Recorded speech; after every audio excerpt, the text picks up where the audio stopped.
Welcome back to Maria's Burritos. Today we'll be cooking fresh breakfast burrito. Let's get cooking. Welcome back to Itchy Burritos. Today we'll be making somewhat of a safe breakfast burrito. First, we'll be using flour tortillas. Here we got some cardboard. You can find it at your local dumpster or on the ground.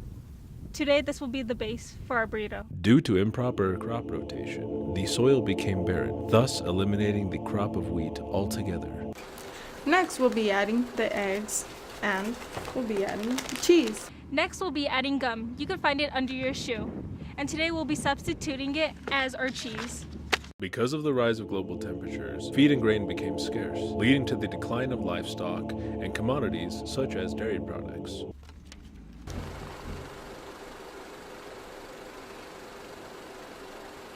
Next we'll be adding some moldy rat meat. You can find it at your local porta potty. As a result of overly polluted water, chickens became infertile, thus leading to their extinction.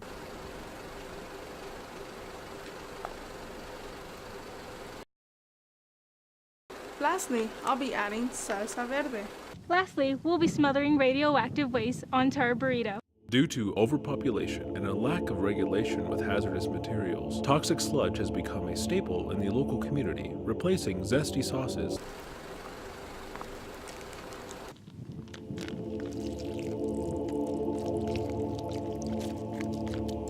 Hope you enjoyed my Itchy's burrito. Hope you get the itchy too. Hope you enjoy Maria's Burritos. Have a nice day. Bye.